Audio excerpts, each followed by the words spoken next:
Tayo po ay gagawa ng magluluto ng budin or cassava cake, tawag sa amin.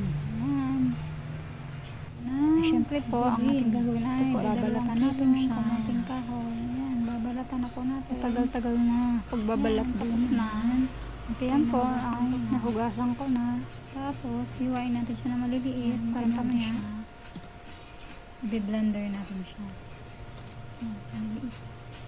Kaso ang maigi, kasi may mga putik-putik. Sira. Yan. Tapos yan po ay ikakat natin na Hindi masyadong maliliit lang. Para mamaya pag inilagay po natin siya sa slicer or sa blender, hindi po mamaya kung umikot yung blender.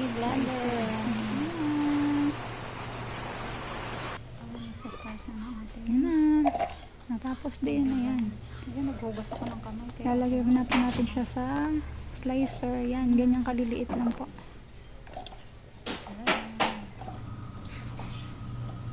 Lagay. Pero wag masyadong punong-puno kasi hindi na siya iikot. Ito yung nagawa ko kanina. Yan, may nauna na ako nagawa. Ayan. Yan, gagawin natin yan hanggang sa natapos na yung ating mga na-slice. Yan, ikot-ikot.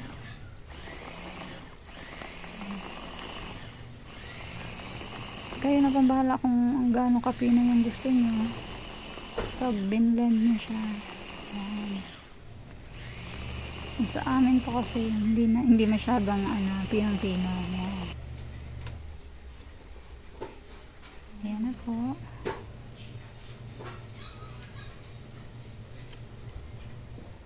Ayan na yung galing sa yung blended na. Kayo na po bahala kung gaano kapino yung gusto nyo.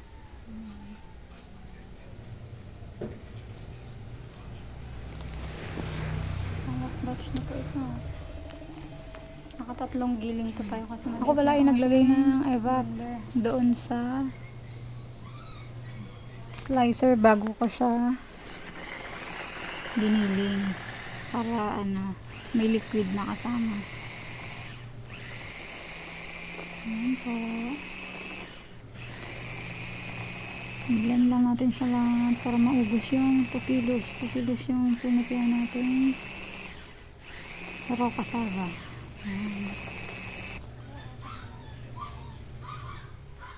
At yan po yung ating ibang ingredients pa. 4 large eggs. Pero tayong margarine para dun sa para hindi dumikit sa llenera. Meron tayong evap at meron tayong creme densada. Yan po. Lagay lang dun sa lagayan, sa baking trays. Para mamaya pag naluto na siya, hindi masyadong mahirap tanggalin. Pero kung meron kayong yung paper na for baking talaga, mas maigi kung lalagyan niya. Parchment paper. Yan. Wala naman po ako nun kaya akos na yan. For consumption lang naman. Kaya yan. Bahala na kayong magkalat ng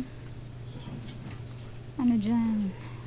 Pero mas maigi syempre kung butter yung ating gagamitin kasi mas mas good.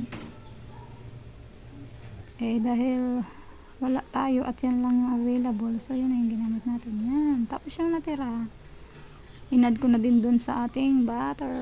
Yan. Tapos mamaya pagsasabayin na natin yan. Yan, naglagay din ako ng isang can ng creme densada. Pero kung gusto nyong sweeter, kondensada yung ilalagay nyo. Yan. Tinakal-takal ko pa nung una. Tapos tinikman ko. Pero yun, naubos ko din yan ng isang lata. Mix muna natin. Siyempre po, nandyan na yung ating ng another 4 large eggs. Kasi hindi na po ako maglalagay ng sugar mamaya. Susunod na natin dyan. Yan, sige, lagay ng condensada. Yan. So, ito po ay paunti-unti pa na naubos din naman pala.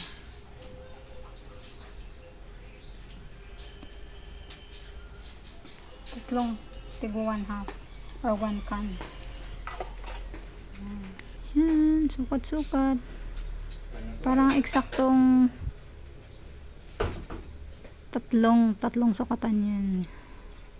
Yung ano na yan, isang can.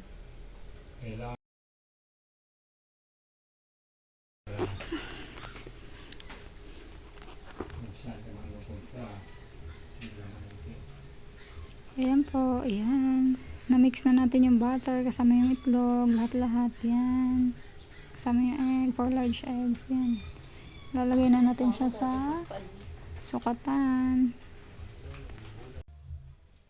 Yan. Itaka lang po natin isa-isa doon sa ating lianera. 3/4 lang po yung ilalagay natin. Para mamaya pag umalsa siya, hindi siya apaw. Yan.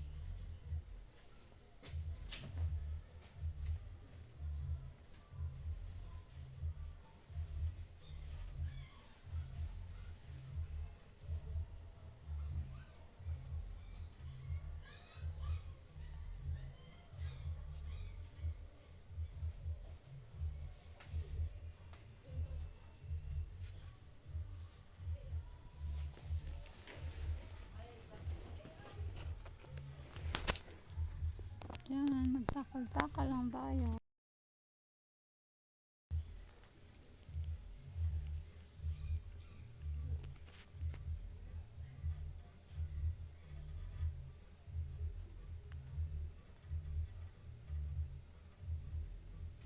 Maalsa na siya. Yan, 15 minutes yan kanina, tapos nag-ikot ulit ako ng isang 15 minutes pa. Yan. Diyan po ilulutuin natin ng 60 minutes po sa oven toaster. Ayan, kasi yun lang po yung ating available na lutuan. Tapos 2 minutes before matapos yung time niya, ilalagay natin yung cheese para hindi ganyan. Nalagyan ko na. So, ayan, para ganito siya.